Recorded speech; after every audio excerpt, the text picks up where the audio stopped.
Eastern Ladakh में आपका स्वागत है। डेमचोक जा रही हूँ आज मैं।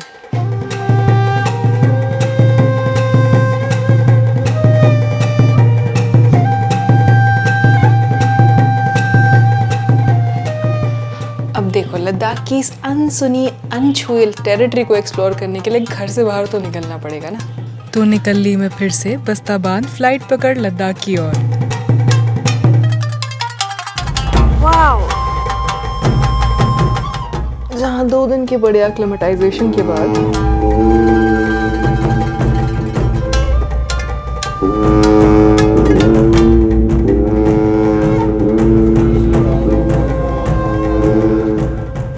और थिक से मोनास्ट्री में मंक्स के साथ मॉर्निंग प्रेयर्स अटेंड करने के बाद बैठ गई एक मैप के साथ।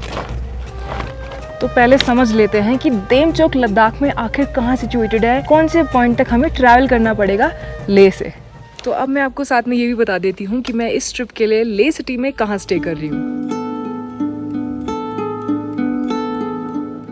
स्लो गार्डन की स्लो लाइफ ने मुझे कराया एक्लेमेटाइज और मैप्स को पढ़ते रहने से फिर से मेरे अंदर का एक्सप्लोरर फास्ट मोड पर आ गया। तो चलते हैं। हमारी जर्नी शुरू होती है लेह टाउन से।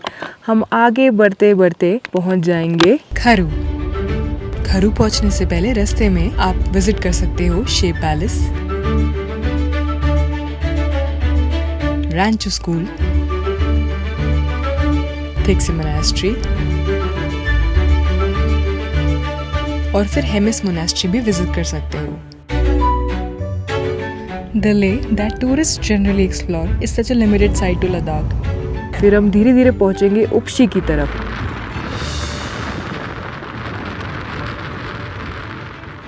मैं खुद पहली बार इस साइड आ रही थी एंड बहुत हैरानी भरी नज़रों से सब कुछ ऑब्जर्व कर रही थी। इस इलाके की सच्चाई लेकिन काफ़ी डेंजरस है। तिब्बत के करीब लोकेटेड होने से ये कई सरहदी विवादों का शिकार रहा। तो ये अभी जो सारा एरिया पीछे गया है ये था चुमाथांग। चुमाथांग में मुझे थोड़ा बहुत कैफ़े और ये गेस्ट हाउस टूरिस्ट के लिए ये नज़र आ रहे थे। तो ये जो लंबा सा रास्ता और 7 घंटे की आज जो जर्नी मैं तय कर रही हूँ उसके लिए अगर कहीं बीच में रात को जैसे रुकना पड़ जाए तो चुमाथांग में रुका जा सकता है। अदरवाइज़ अभी मैं जर्नी कंटिन्यू कर रही हूँ और मैं आगे कहीं जाके स्टे करने वाली हूँ। देन हम पहुँच जाते हैं चुमाथांग पे and we move towards Nyoma. Nyoma is another major village. और ये वैली इतनी सुंदर लग रही है, ऐसे पूरी खुल गई है। साथ में इंडस अभी और नीली हो गई है। जितना बॉर्डर के पास जाएंगे इंडस उतनी नीली और आ जाएगी, क्योंकि बियॉन्ड जो LAC है वो हमारी इंडस नदी का उद्गम स्रोत ही वहीं पर है सारा। तो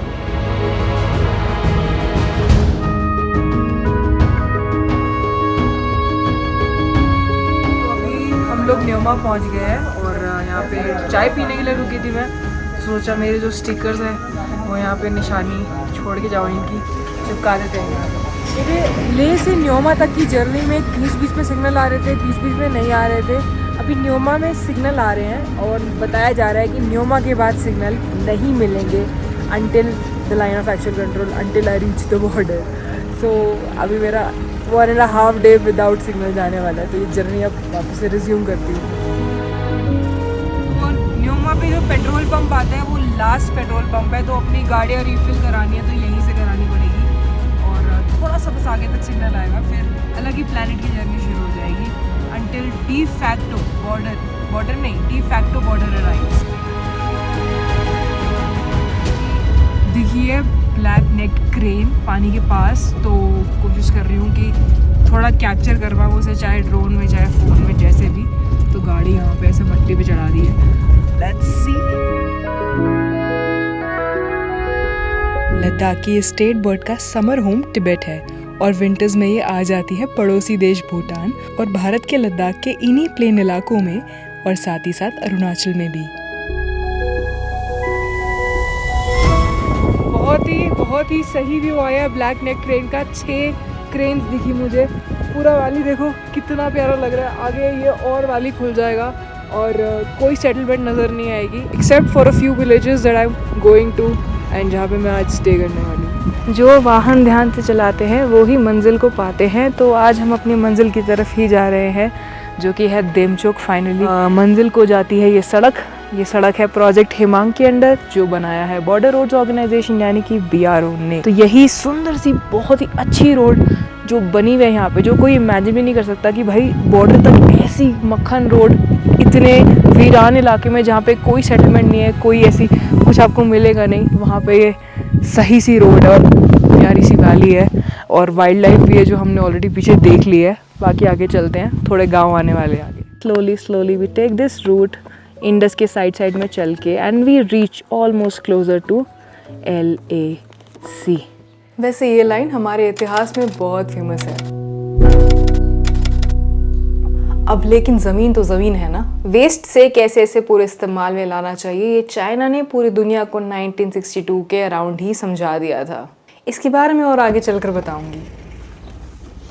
ये वाले चेक पोस्ट पे तो बस उन्होंने नाम वाम लिखा है ना, खाली गाड़ी देमचौक वाले पे देखेंगे ना मेरी परमिशन। तो नॉट सो मक्खन रोड बट ये रास्ता जा रहा है पैंगोंग चुशुल रिजांगला वाली साइड को। यही रास्ते से मैं इसलिए जा रही हूँ क्योंकि मुझे बीच में थोड़ा वैलीज देखनी है। छगा नाम का गांव यहाँ पर आएगा और जो पीछे रास्ता जो मैंने नहीं लिया वो सीधा देमचौक वगैरह को जाता है। तो हम मतलब दोनों रास्ते आपस में आगे जाके मिल जाते हैं। सरकार का पश्मीना गोट फार्म, और एक्चुअली जो रास्ता है ना ये इसको भी पूरा ब्लैक टॉप करेंगे, स्मूथ कर देंगे, टूरिस्ट के लिए बहुत सी हो जाएगा। अगर टूरिस्ट ये वाला रास्ता लेता है चुमाथांग से यहाँ पर आता है तो ये छोटा पड़ता है, वो पास क्रॉस नहीं करना पड़ेगा ना। के बाद फिर दो रास्ते ना अभी टूरिस्ट लेता है तो खाटुंगला नुब्रा से क्रॉस करके आपका पैंगोंग पहुँचता है, फिर नहीं तो चांगला क्रॉस करके पैंगोंग पहुँचता है। तो दोनों केस में पास आते हैं, आपके ला आते हैं। तो टूरिस्ट के लिए बॉर्डर एरिया पहुंचना आसान हो जाएगा इस रास्ते से, क्योंकि पूरा बॉर्डर एरिया वाली वैलीज है सारी यहाँ पे ना।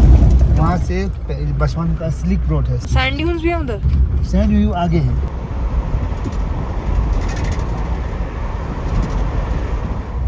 तो ये दुमती वाली सड़क पर बाइकर्स को देख के अच्छा लग रहा था कि बाइकर्स की सोच में और नॉर्मल टूरिस्ट की सोच में बड़ा फर्क रहता है, और they have chosen this off beat route to reach their destination, to enjoy the views of this untouched valley, to enjoy eastern Ladakh and to enjoy the border areas. खतरनाक। ये जो इंडस नदी है हमारी, सिंधु नदी, ये भी पैंगोंग की तरह ही नजर आ रही है इस टाइम पे मुझे। ये तिब्बतन लोकल केक है और ये मक्खन और पनीर का बना हुआ है। इसमें गुड़ भी मिक्स किया, शुगर गुड़।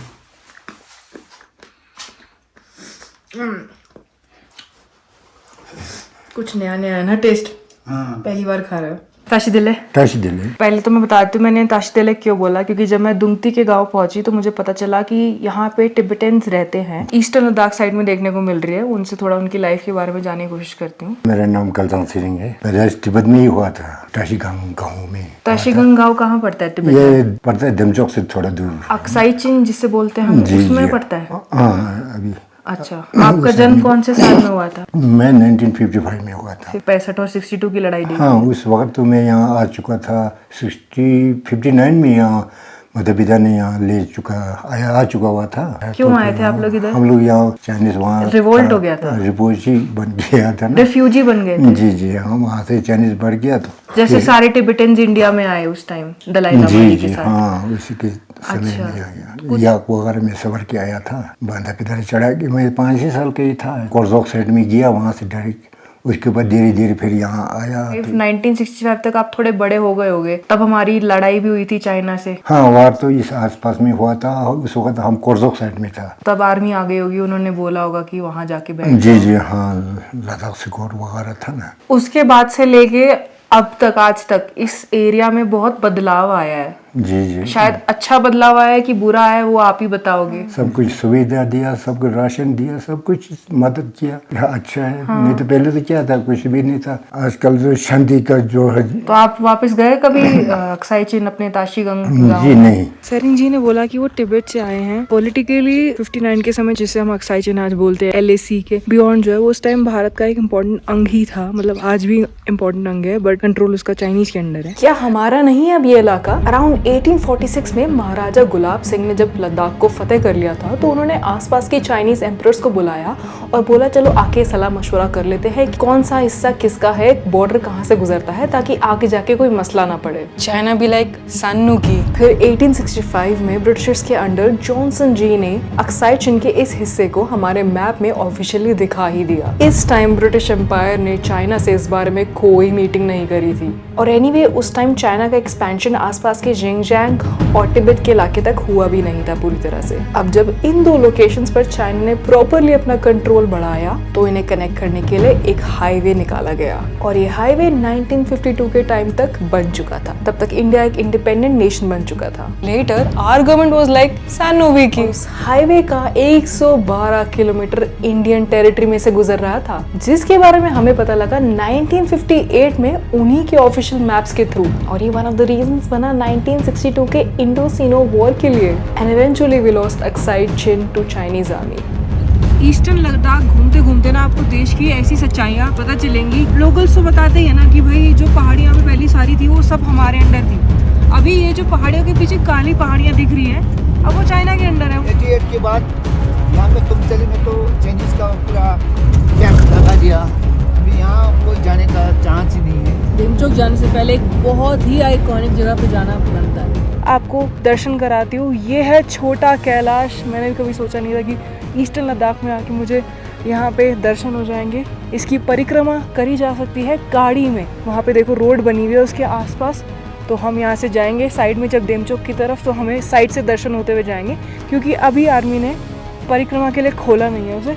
क्या पता आगे कुछ आने वाले टाइम में खुल जाए। I have reached the last village near the line of actual control. अभी बैरिकेड लगा हुआ है यहाँ पे। प्रॉब्लम मुझे यहाँ पे मेरी परमिशन दिखानी पड़ेगी, टूरिस्ट को बनवानी पड़ती है जब बॉर्डर पे कुछ स्कर्मिशेस हुए हों या कुछ पंगा हुआ हो। तो परमिट के बाद और मेरा ड्रोन जमा कराने के बाद मैं पहुँच गई हूँ डेमचोक के गाँव फादर्स that I have ever been to the LAC। अब आप इस मैप को देखोगे तो डेमचोक तो नजर आएगा ही, ये इंडस नदी के पार डेमचोक भी दिखेगा। डेमचोक का दूसरा हिस्सा जो कि ऑक्यूपाइड इंडियन टेरिटरी में आता है। डेमचोक में जो इंडस नदी हमें दिखती है और जिसका इंडिया में एंट्री यहीं से होती है, वही यहाँ पे LAC की तरह एक्ट करती है, लाइन ऑफ एक्चुअल कंट्रोल। मैं वो पहाड़ी पे चाइनीज टावर देख सकती हूँ और मैं चाइना का गांव भी देख सकती हूँ। चाइना का तो क्या ही मतलब अक्साई चिन वाला इलाका ही के समझ लो आप सारा। किसी कैमरे की ज़रूरत नहीं है, सब ऐसे आंखों के सामने दिख रहा है। और ज़्यादातर सेटल करके हम डेमचोक में रहते कई सालों से। 2017 से जाकर हम डेमचोक से हमने शिफ्ट कर दिया। तो नीलुंग दल है, चाइना वाले कब्जा कर रहे हैं। ये 62 से लेकर आज तक बॉर्डर की डर पे हम बैठे। ये आ गया डेमचोक का गाँव जो टूरिस्ट के लिए ओपन हो गया है। पूरा गाँव कैलाश पर्वत के चरणों में बसाया है और लोकल्स कहते हैं कि इस कैलाश की परिक्रमा 3 बार करना पैदल मतलब कैलाश मानसरोवर की परिक्रमा करने के समान है। और मैं यहाँ पे भी अपनी पहचान छोड़ के जा रही हूँ। कोई यहाँ पे पहुँचे तो प्लीज़ मुझे फ़ोटो खींच के इंस्टाग्राम पे टैग कर देना। WhatsApp the border if you explore sticker लगा दिया। बाकी अब लास्ट डेस्टिनेशन की तरफ चलते हैं। And we have this village called Kuyul here. 2 routes diverge. One goes to Demchok, another goes to Umlingla. तो हम कुयूल में स्टे करके एक दिन जाएंगे डेमचोक और अगर टाइम बचा उसी दिन तो निकल जाएंगे उमलिंगला को और वापस कुयूल पे आके स्टे करेंगे। जब आप ईस्टर्न लद्दाख को एक्सप्लोर करोगे तो कहीं पे आपका कोई भी कंपनी का फ़ोन, कोई भी ब्रांड का फ़ोन कभी भी चाइनीज़ सिग्नल्स पकड़ सकता है और फिर आपको वहाँ का टाइम दिखना चालू हो जाएगा। Finally made it to world's highest motorable pass, Umlingla. My God, ये करंटली वर्ल्ड का हाईएस्ट मोटरेबल पास है। मेरे को बोलते बोलते भी सांस चढ़ रहे हैं। 19,100 फीट पे, क्रेजी। तो जो ये व्लॉग अभी देख रहा है वो बड़ा लकी है क्योंकि मैं एक बड़ी अच्छी न्यूज़ देने वाली हूँ। उमलिंगला जो भी वर्ल्ड का हाईएस्ट मोटरेबल पास है उससे भी ऊंचा कुछ बन रहा है मिगला के नाम से, जो कि उमलिंगला को भी सरपास कर जाएगा। 19,600 फीट पे वो बन रहा है और उमलिंगला 19,100 कुछ फीट पर है। 3 साल का समय आज से और वर्ल्ड का हाईएस्ट मोटरेबल पास बदल जाएगा। तो रास्ते में मुझे दिखे नोमैड्स। ये नोमैड्स यहाँ पे भी स्टे करते हैं फिर कुछ टाइम बाद LAC पे। ये रास्ता डाउन आ गया है फ्रॉम उमलिंगला और ये क्यूल को मिल जाएगा आगे जाके और फाइनली मैं क्यूल की तरफ चली जाऊंगी जहाँ पे आज रात का मेरा स्टे है। तो फाइनली मैं क्यूल पहुंच गई हूँ और यहाँ पे मैंने सारा अपना सामान फैला दिया है। This is a guest house in क्यूल and it's a very nice one. So this is फरका हाउस। इन केस कभी यहाँ पे आ रहे हो और अगर हनले वगैरह या फिर देमचोक में नहीं रुक रहे हो क्योंकि फैसिलिटीज़ बड़ी कम है और हनले तो it's expensive, so you can stay here. Now also let me tell you about this connectivity of the route from other major destinations of Ladakh. So आप जब ले सिटी से चलते हो, you take this route and you reach चांगला, पैंगोंग की तरफ जाने के लिए. So this is your most famous destination, Pangong. So some of us is with in India and some of us is with China in this region called Aksai Chin. ये वाला root सीधा connect होता है आगे वाले root को, which goes again till Demchok. So यहाँ से भी रोड जाती है along the Indus River. On the way you can also cover Rizangla, Chushul War Memorial and then reach Demchok, the eastern Ladakh area. अगर वो ये सब आपको नहीं करना है तो you can skip all of this altogether and take a new route which goes from Chumathang and Upnyoma, Le City से directly. It will take you 5 hours. Thanks to the concept of tourism, जिसका कई सारी और चीज़ों के अलावा थोड़ा सा इस्तेमाल कर India can assert it's power on this left over territory. But as an Indian, I'm waiting for that day where we as a country can reclaim our old boundaries once again. Jai Hind.